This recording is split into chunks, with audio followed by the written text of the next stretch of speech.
Herkese selamlar. Ben Kamer. Doğu Karadeniz bölgesinde kıyı şehrinde bir dağ evinde yaşıyorum. Ve bugün kıymetli bir arkadaşımla Yedigöller'de buluşup bir gün boyunca orada vakit geçireceğiz. Ortamın tadını çıkarmaya çalışacağız. Planımızda gölün ortasındaki bir adacıkta kamp yapmak var. Bu nasıl plan? O adacığa nasıl ulaşacağız? Nasıl kamp yapacağız? Gerçekten hiç bilmiyorum. Şu an sadece yola çıkmak istiyorum ve kervan yolda düzülür diyorum. Hadi bakalım.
Efsane ya. Oo, ha burası nedir ya? Kardeşim hoş geldin. Hoş bulduk. Ne haber? İyi, senden ne haber? İyi. Şu mükemmel ortamı sen nereden buldun ya? Vallahi çok uzun zamandır düşünüyordum buraya gelmeyi fakat bir türlü nasip olmamıştı. Dedim ki buraya zaten bana gelmek için sağlam bir adam lazım. Değil mi? Aynen. Buradan aşağı inmek var ya mesele. Biraz yoracak bizi. Yani o kadar malzemeyi zaten Sen tek başına buradan çok zordu ya. herhalde iflan sökülür Dedim- burada leşin çıkar. Dedim Kamer zaten çay taşıyor Hazır çaydan sürekli. çıkmışım. İdmanlı. Aynen. Şimdi gideceğimiz adacık şu herhalde değil mi? Karşıdaki. Evet. Suyun ortasında. Şimdi Şu gölette küçükte mi kalsak acaba? Macera. arkada hala kar var. Evet, Görüyorsun kar değil mi? gözüküyor. Şimdi bak burada en büyük gölet tam karşımızda kalıyor. Göletin ortasında kara parçası var. Bu kara parçasının ortasına çadırı kuracağız. Çünkü biliyorsun şu dağları görüyorsun. Ayı Direkt yuvası. ayı yuvaları. Hmm. Şimdi bu ayılar da tabii bizi rahatsız etmemesi için ya daha doğrusu çadırda kafamızı yastığa koyduğumuzda rahat uyuyacağız Aynen. abi. Yani bizi hiçbir şekilde rahatsız. Tabii yüzerek gelmezlerse yanımıza. Aynen öyle. Gelirler mi? Gelirler. Yüzerler çünkü biliyorsun. Ya tedirgin olmamak önemli. Biz Yani yine- en ufak bir tedirginlik insanı rahat bırakmıyor Aynen, çadırda aynen. yani. Biz yine tedbirimizi alacağız. Ateşimizi yakarız, koku yaparız biraz. Evet. Muhtemelen yaklaşmazlar. Saat kaç? Saat 3'e geliyor. Yani Bir 5 saatimiz daha var. 5 saatimiz var. 5 saat içinde neredeyse 2 ya da 3 kere aşağı inip çıkmam gerekecek. Eşyaları taşıyacağım. Evet. Ondan sonra bir de kurulumumuz var. Asıl mesele zaten o. Minimum 2 Neyse ki saatimiz sen var. o konuda uzmansın. Şimdi şöyle bir şey var. Çok rüzgarlı, sert bir rüzgar esiyor. Güneş var ve yakıyor da. Ben Evet. üstüm başım bir değişeyim. Değişti. Ondan sonra tedbirimi alayım. Ondan sonra taşımaya devam. Tamam. Hadi öyle bakalım. yapalım. Hadi, tamam. Hadi bismillah.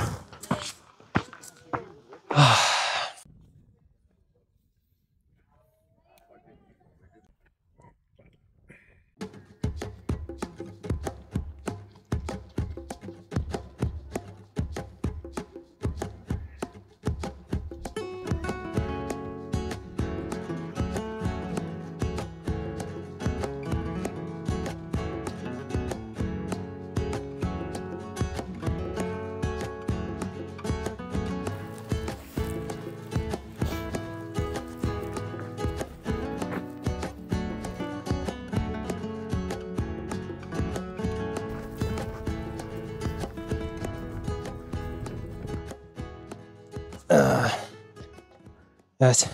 Nasıl söylediğim kadar zor muymuş? Son çantada tamam. Yoruldum. Bunları nasıl çıkaracağımı şu an düşündüm. Şu an düşüncemiz şu. Gölde bir rüzgarla şöyle bir bu tarafa doğru bir akıntı var. Botu kurup, daha doğrusu yatağı kurup buradan gidebilir miyiz? Gidemez miyiz? Gideriz belki ama çok zaman alabilir. Şuradan dolaşsak bayağı zorlayacak. Çok mesafe var. Herhalde buradan yatağı kurup ben de suya gireceğim. Ayakları çırpa çırpa. Mustafa da bir yandan kürek çekecek eliyle. Öyle gitmeye çalışacağız. Başka Ya herhalde bir şimdi yolu ya yok. yolu uzatacağız ya da buradan rüzgara karşı kürek çekeceğiz. Yani yatakla gitmeye çalışacağız. Bir de neredeyse uyuyacak. Ama bayılıyorum şu an. Beni rakım çarptı. Şu an ben de Şu an fena. var ya Yani şu an şurada var ya yatsam kafaya vursam iptal. ben Sen de öylesin ben değil mi? de bir de kalkamayız diye korkuyorum.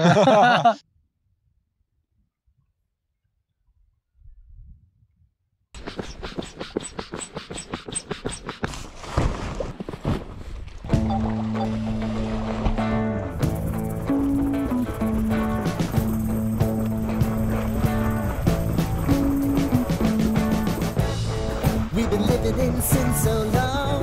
All the fields are Abi biraz bu tarafa. Bak şu taraf. on the street last night. Sitting at things Sol sol sol. roller coaster. Get through the day out right. Oğlum bu var ya. Manyak bir şey yapıyorsun. Şu akıl işi değil. Çok mu üşüdün? Çok soğuk. Yani vurursan soğudu baya.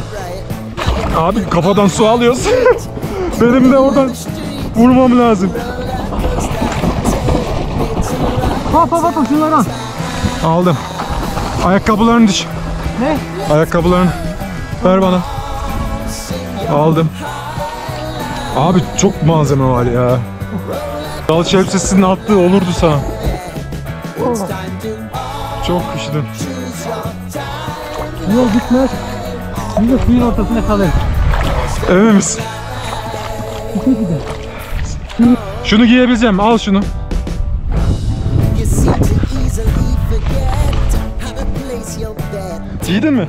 When everyday life gets you down. Eyvah su aldık. You gotta steal the Rahatladın mı elbiseden? to own it. İşe yarıyor da. Don't bet Abi çok az kaldı.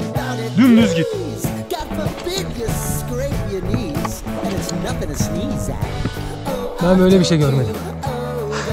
Hiçbir şey gördüğüm gibi değilmiş. Bu adacık da büyükmüş. Yol da çok uzunmuş. Hop. Geldik abi. Allah'ım şükürler olsun sana. Allah'ım sana şükürler olsun. Allah'ım ben böyle bir şey görmedim. Ben böyle bir şey duymadım. Sana bir şey diyeyim mi? Yolun yarısında dedim biz kaldık. Ben bu kadar geleceğimi düşünmüyordum. Harbi mi diyorsun? Şu iyi geldi.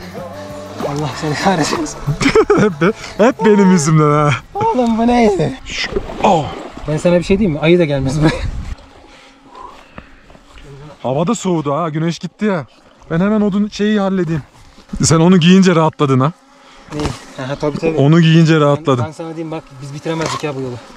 Oğlum acayip soğudu. bu. Ama kriz yönetiminde İyi dedim, bizim gibi olacaksın ha. sen çık. Orada var ya çantadan onu çıkarmamız. Aa balçık burası.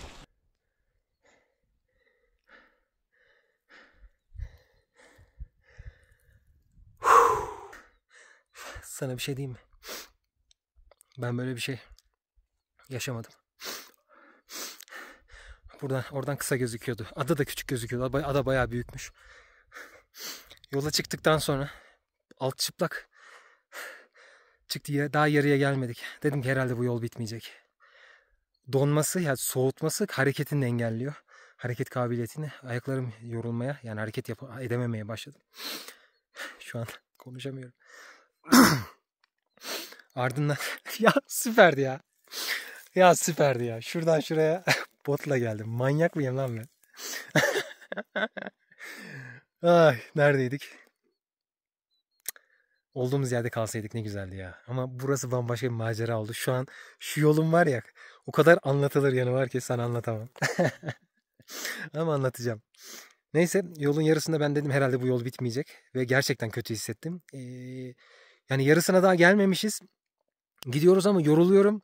Ne yapacağız? Hem Mustafa'ya dedim dalgıç altını ver dedim. Aynen şöyle bir o altı giydim. O altı giydikten sonra biraz daha rahattım. En azından alt bölgem biraz daha korunaklı oldu. Bu beni biraz endişelendiriyordu. Çünkü donmaya başladım artık. Yani bayağı soğudu. Göl gerçekten soğukmuş. Girip çıkabilirim. Keyfini çıkarabilirim ama uzun süre duramazmışım. Onu anladım. Ama ondan sonrasında sabırla sakin sakin kafama koydum öyle bota. Sakin sakin geldim. Çok şükür. Yani gerçekten şükürler olsun Allah'ım. Şu ortamı tattırdığın için. Diyordum ki ben ayı mayı gelir mi diye. Ayı buraya gelir mi ya? Ayı manyak mı biz gibi ya? Ama her ihtimale karşı tedbirimizi aldık tabii ki de. Yedi Göller Fatih ilan ediyorum kendime. Ben şimdi üstüme değişeyim. Hemen ateşin başına ve çadırın başına geçeyim. Şükürler olsun. Mükemmel. Kamer dondu arkadaşlar. Suda getirdi bizi sağ olsun. Ben hemen hızlı hızlı ateşi yakıp kamerayı ısıtmam gerekiyor.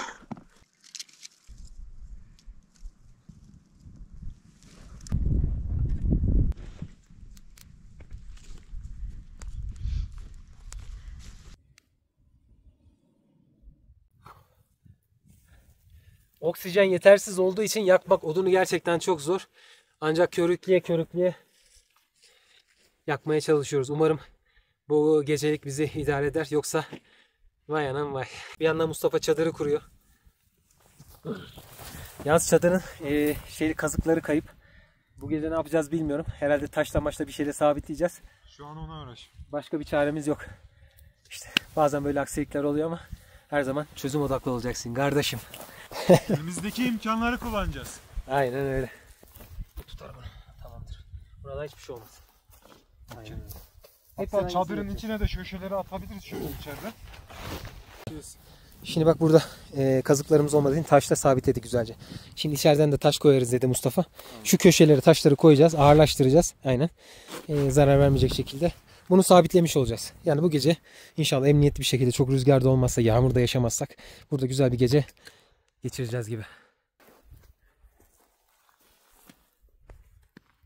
Ateşi yaktıktan sonra direkt enerji almam gerektiğini düşünüyordum. Ve hemen yemekten önce şöyle bir karışık leblebi ve kuru üzüm. Hayat kurtarır. Benden tavsiye.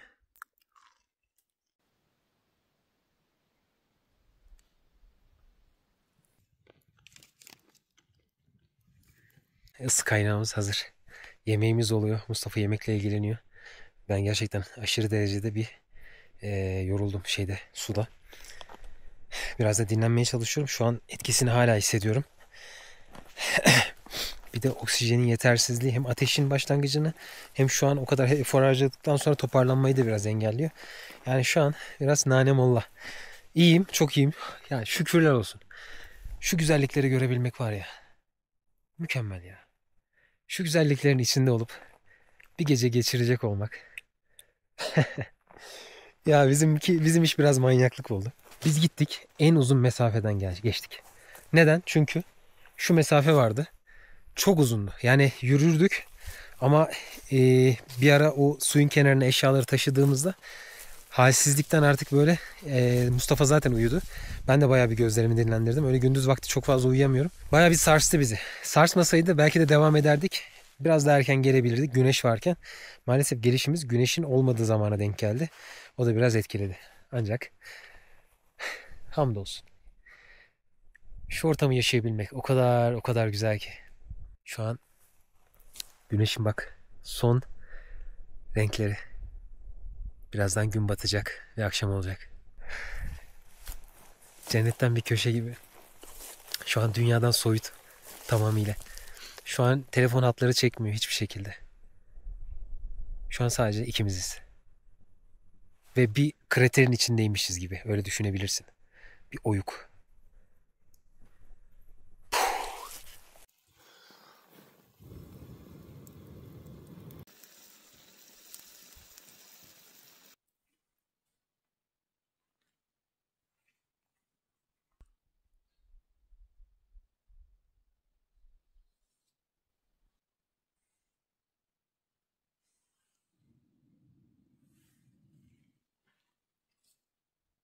Yemeğimiz hazır. Şu güzel ortamın içinde yemeğimizi yiyeceğiz. Allah'ım bir an önce başlayalım. Şükürler olsun. Oo, mükemmel bir et sote yaptı. Bakayım, Tadına beğeneceğim. bakmadık ama aynen. Tuzunu koydun değil mi? Koydum. Nasıl şefim? Bakacağız. Nasıl, beğendin mi? Şükürler olsun yemeğe oturabildik ya. Şu anda göletin ortasında bir kara parçasındayız. Bunu yapmamızdaki amaç kafamızı çadıra rahat koyalım. Böyle biraz da böyle macera olsun istedik. Biraz kamerayı yordum ama biraz suyun soğukluğundan kaynaklı. Böyle bir şey olamaz. Evet Kamer. Düşüncelerini aktarabilir misin? Şu an o kadar yorgunum ki şöyle uzandım. Gerçekten hiç bu kadar yıldız bir arada görmemiştim ve Samanyolu'nu görüyorum ya. Bayağı Samanyolu'nu görüyorum, izliyorum ya. Gözlerimle. Harika bir an. Ve sonunda yatağa girebildik. Vallahi o kadar yorgunum ki. Şu an sadece uyumak istiyorum. Evet Mustafa. Allah rahatlık versin. Sağ ol kardeşim. İnşallah donmayız sabaha kadar.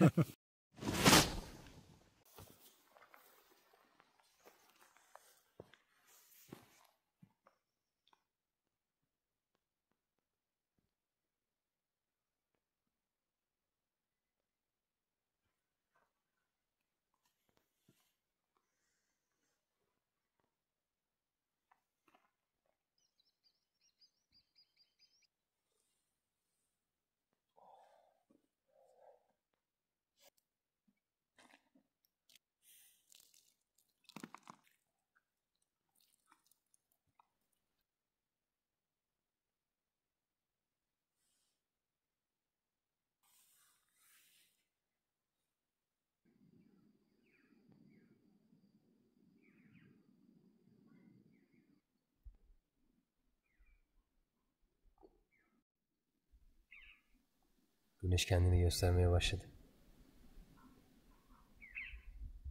Güneşi iple çekiyorum. Aşırı soğuk bir gece geçirdik.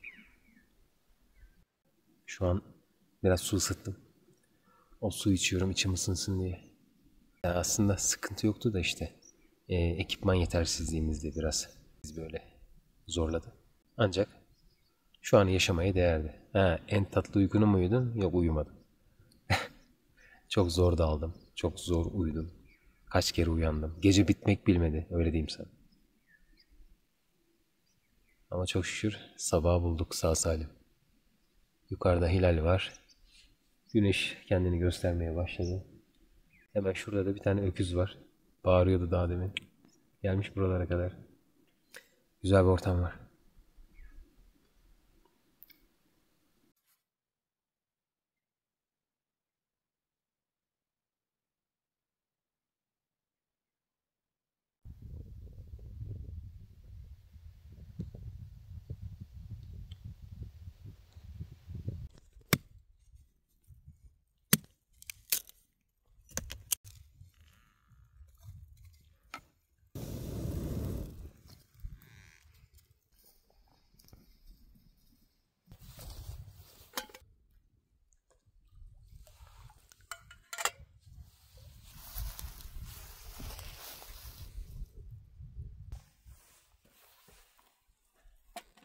Şimdi Mustafa'yı arıyorum bakalım nerede. Nasıl gidiyor? Attın mı? Attım birkaç kere. Ha iyi.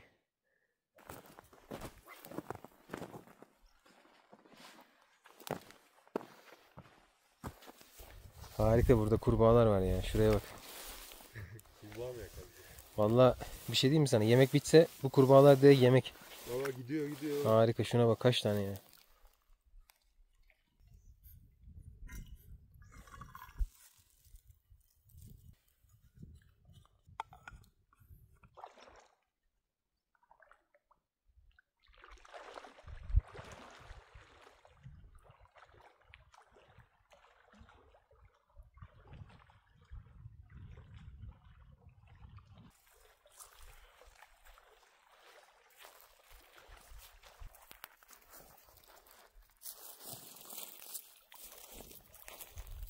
Ne yapıyoruz Kamer? Mustafa su buz ama harika gel. Öyle Ama mi sana diyorsun? işlemez şu anda. Abi ben elbisemi giydim. Sen elbiseni giymişsin.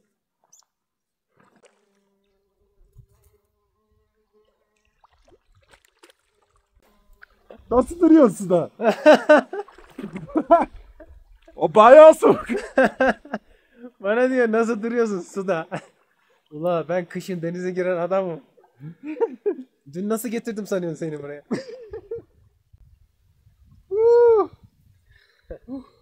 Su gerçekten çok soğuk. Yani baya soğuk. Kesiyor ya.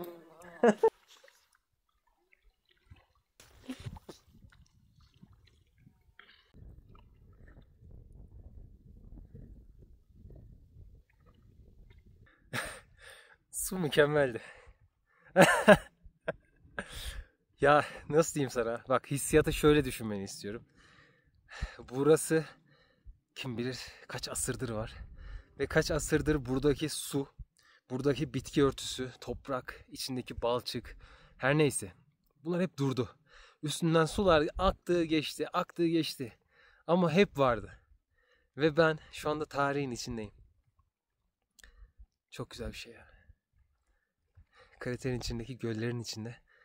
Bu buz gibi suyun içinde. Mükemmel hislerle birlikte harika bir an yaşadım. Soğuk. 10 derece 11 dereceye girdiğimde ben bayağı donardım. Bu tahmini böyle yani fazla duramazdım. Vücudumda uyuşmalar başlardı. Bu sefer öyle başlamadı. Tahminimce bir 13-14 derece vardır diye düşünüyorum. Ama mükemmeldi. Oh, çok iyi hissediyorum.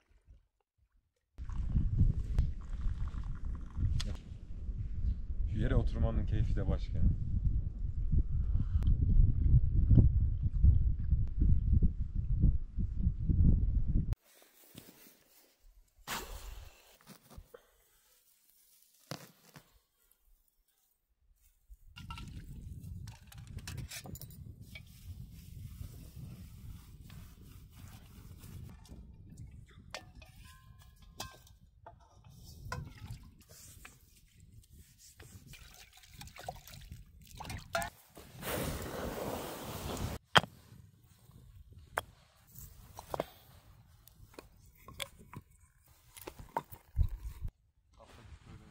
Buradan nasıl açılıyor?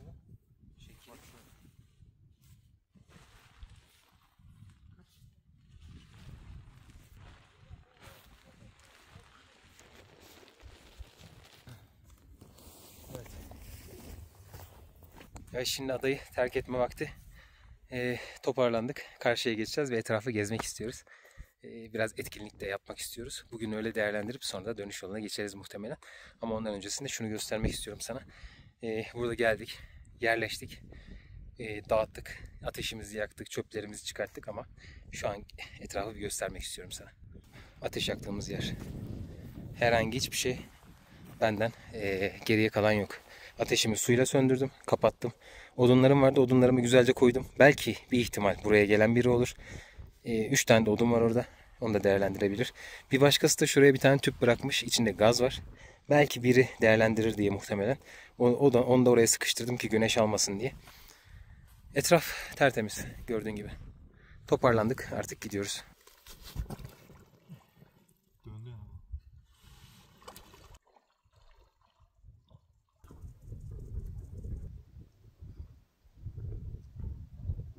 Evet, Mustafa ilk geçişi tamamladı. Şimdi diğer 10 geçişte. Gayet iyiydi performans.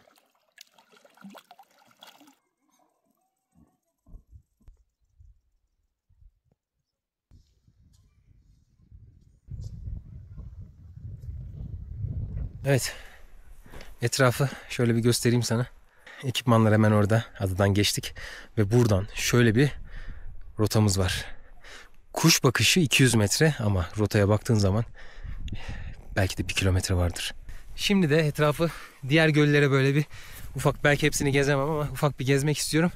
Ve çok güzel bir habitat var burada. O bitkileri göstermek istiyorum sana. Ve karşında Altınotu. Altınotuna bakar mısın? Oh. Şöyle bir aromasının. Pembe papatyamız var. Çok güzel. Şunlar nedir tam bilmiyorum. Böyle tohumlar var içinde. Şuna bakar mısın? Şunlar muhtemelen tohumları, bak. Şöyle çıktığı zaman bunlar uçuşuyor. Ama yere tamamıyla monte gibi. Mükemmel ya. Şuna bak. Kim bilir bu nedir? Şimdi yukarıdan baktığımızda göller o kadar yakın gözüküyor ki ve birbirine kod farkı yok gibi. Ama o kadar fark var ki. Bak şimdi diğer göle geldik. İşte diğer göl. Şu güzelliğe bakar mısın? Aa, çok güzelmiş. Bak şurası da tam kamp yeri ama yukarıdan akıntı olabilir. O biraz riskli ama çok güzel, böyle bir piknik alanı gibi ya da kamp alanı gibi yapılmış sanki. Çok güzel ya. Şu nedir acaba? Bak. Bak. Ne kadar farklı bir bitki örtüsü, görüyor musun? Hiçbirini tanımıyorum ya. Şimdi beni tanıyan, bilen, yaşadığım coğrafyada derler ki bana çok şey biliyorsun sen. Gerçekten bilgili bir insansın diye. Evet, biliyorum gerçekten de. Çünkü etrafımdaki her şeyi böyle araştırırım. Bak şuna bir bakar mısın? Şuna bakar mısın? O kadar güzel ki. Çünkü etrafımdaki her şeyi araştırıyorum ben. Öğreniyorum. Ama şu an hiç bilmediğim bir yerdeyim. İnsan her zaman olduğu yerde, bildiği yerde bilgili gibi gelebilir. Ama hiç bilmediği bir yere gittiğinde de cahilliği ortaya dökülüyor işte. Bu da benim cahilliğim. Ancak bilmeye açım. Geçen zamanlarda Cimil Yaylası'na gittiğimde gördüğüm çok harika bir bitki. Burada da denk geldim. Çok yüksek rakımlarda oluyormuş. İsmini hatırlamıyorum. Bak bu. Çok yüksek rakımlarda oluyormuş. Şimdi bu bitkinin şöyle bir özelliği var. Bu hayvanlar bunu yemiyor. Zaten yese olmazdı, göremezdik muhtemelen. Çünkü acı bir tadı varmış. Hayvanlar sevmiyormuş bunu. Bu peki ne işe yarıyor diye çok merak ettim. Araştırdığımda ise bunu kurutup hayvanların içtiği suya karıştırarak hayvanların iştahını açıyorlarmış. Bak hemen şurada toprak çıkarılmış. Muhtemelen köstebek yuvası. Görüyor musun? Ya bak her şeye bakası geliyor insanın ya. Çok güzel ya. Allah'ıma şükürler olsun ki yani şu ortamı tadabildim. Bir gece şurada geçirebildim. Yani şu anda insanlar da geliyor çok fazla. Yani çok fazla olmasa da en az 4-5 araba falan şu anda vardır belki de gelmiş. Aileler iniyor, burada piknik yapıyorlar. İnişi biraz zor. İyi ki zor. Herkesin gelmemesini bence daha iyi. Bu zorluğa rağmen gelip çöp atanlar var. Gerçekten çok üzücü. Bir şey diyemiyorum. İnsan yaptıklarıyla karakterini ortaya koyar. Sen kimse görmezden yaparsın. Sorun yok. Ama o sen artık işlemiştir. Ve o karakterini sen illaki bir yerde sezdireceksin. İnsanlar seni anlayacak. Yani ağır konuşmak istemiyorum. Ben şurada bak şu anda şu ortamın içinde bak. Şu an tüylerim diken diken. Gözlerim hafiften doldu. O kadar güzel ki. Yani nasıl kıyılabiliyor ki buraya? Ah, anlayacak. Bunları anlayan nesiller inşallah gelecek. İnşallah birlikte daha güzel süreçlere doğru yol alacağız. İnanıyorum. Şunlara bakar mısın? Böcekten nasipleniyor ondan. O güzelim benim. Evet, bir diğer gölümüz burada. Bak. Şurada çok güzel bir bağlantı var. Görüyor musun? Suyun aktığı yer nasıl yemyeşil. Baksana şu güzelliğe.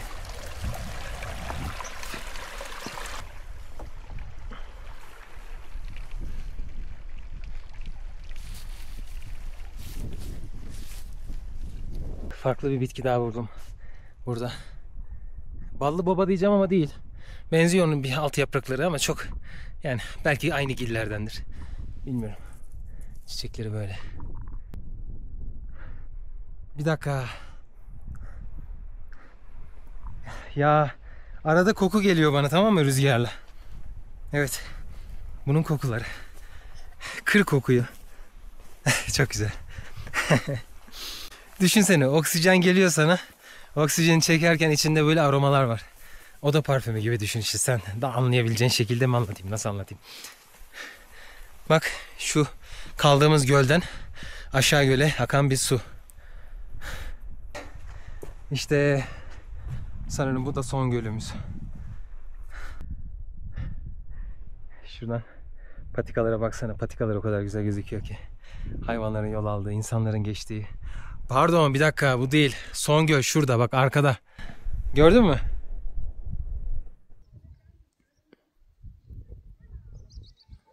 Evet, şimdi tırmanışa geçeceksin. Evet. Tırmanacağım diyorsun. Peki tırmanamama olasılığına üzerine nasıl planların var? Şimdi şöyle, aslında yaptığım iş biraz riskli ama kendi hayatımı tehlikeye atabilecek bir pozisyona kendimi getirmeyeceğim. Hı hı. Bunu da güvencesini nasıl verebiliyorum diye soracaksın şimdi. İşin uzmanıysan Evet, mantıken. Şöyle bir şey, şimdi ben her zaman tedbir odaklı yaşadığım için Hı hı. riske de atarım kendimi, hayatımı da riske atarım ama tedbirimi her zaman alırım. Yapabileceğim en iyi şartlara getiririm. Şimdi biz buradan ulaşımımız çok zor. Burada herhangi bir aksilik yaşandığı zaman nasıl müdahale edebiliriz, edemez miyiz? Bunların hepsini düşünmem gerekiyor çünkü yanında ben varım. O yüzden sen tabii ki kendi kararın, sana bir şey demeyeceğim. Elimden geldiğince de yanında olacağım. Teşekkür ederim. Valla sen olmasan zaten böyle bir şey denemem. O zaman ben gidiyorum. Sana güveniyorum. Neyse, etrafta insanlar var. En azından yardım toparlayabiliriz. Ama buna gerek kalacağını düşünmüyorum. Çünkü kendini riske atmayacaksın. Baktın olmuyor da geri döneceksin. Aynen öyle yapacağım. Aynen öyle. Aynen öyle yapacağım. Hadi bakalım, rastgele. Seni Eyvallah, bırakıyorum. teşekkürler. Aşağıdan gözlemleyeceğim.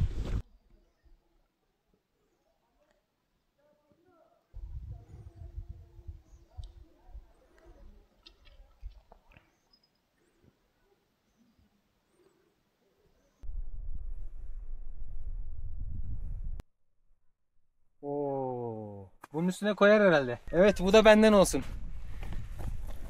Hani bahsettim ya. Doğaya bırakacaksan böyle güzel izler bırak.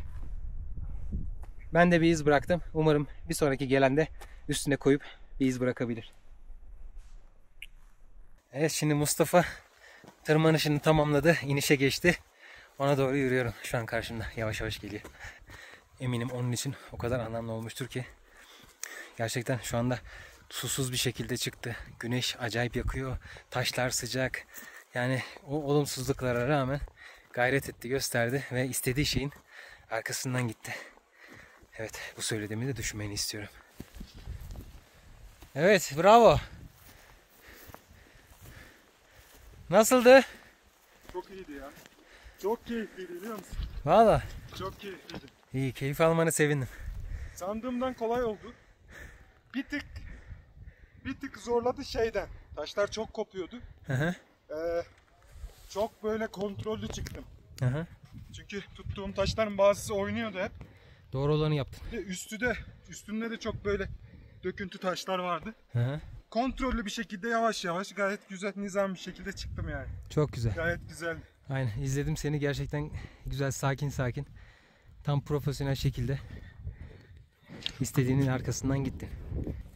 Susuz, sıcak, taşlar sıcak, rüzgar da esiyor ara ara.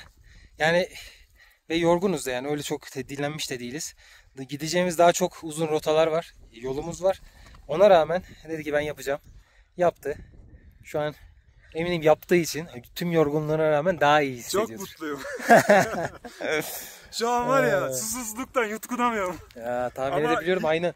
Ben böyleysem sen daha fenasın. Aynen.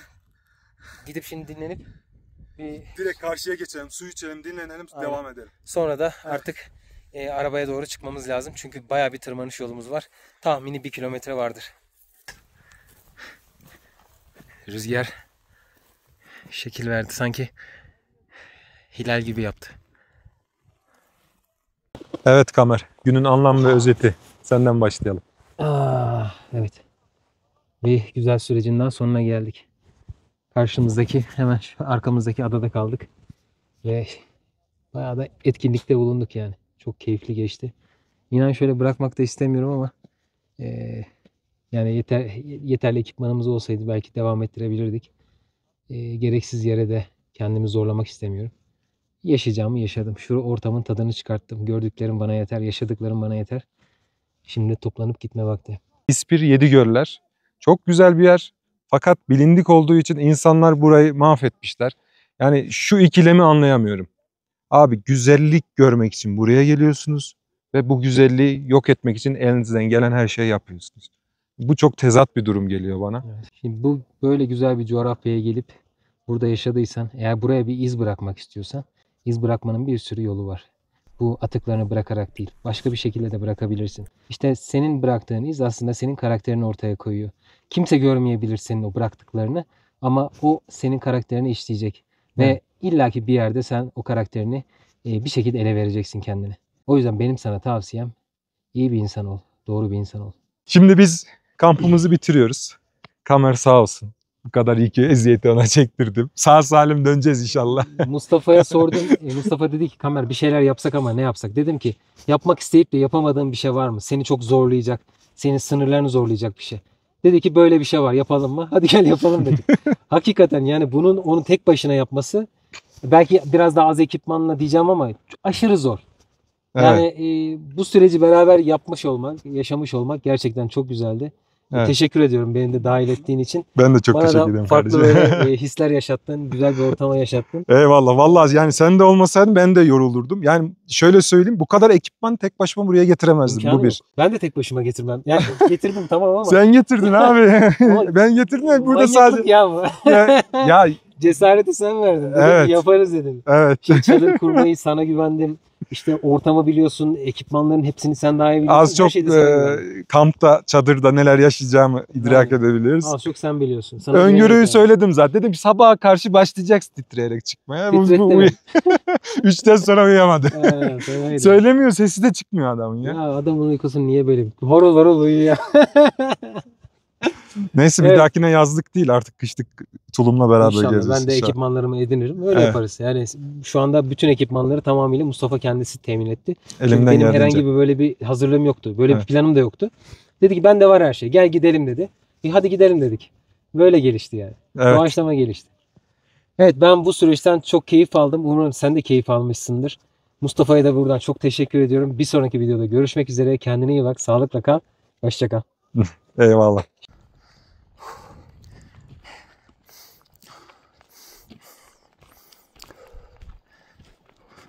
Evet. İlk seferdeyim şu anda.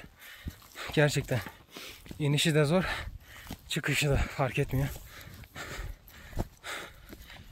Bu iş gerçekten keyifliydi.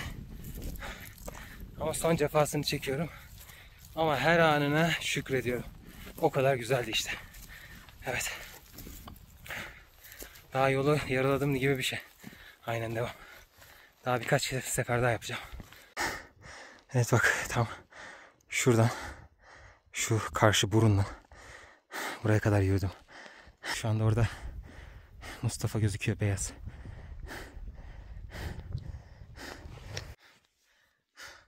Az kaldı. Şuraya kadar çıktım mı? Arabadayım. Eşyaları bırakıp tekrar ineceğim. Tam geçerken bir ailenin yanından tanıdılar beni. Buradan tanıyanlara da selam olsun. Sen ünlü müsün falan. Ne ünlüsü dedim, abartıyorlar.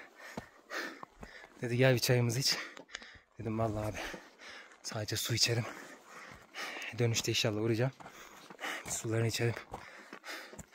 Ve nemlendirici krem varsa lazım. Dudaklar çatlak patlak. Göğsü yuvarlak, krema da böyle kızlıyor. Nereden geldi aklıma? Evet. Şu anda araçtayım.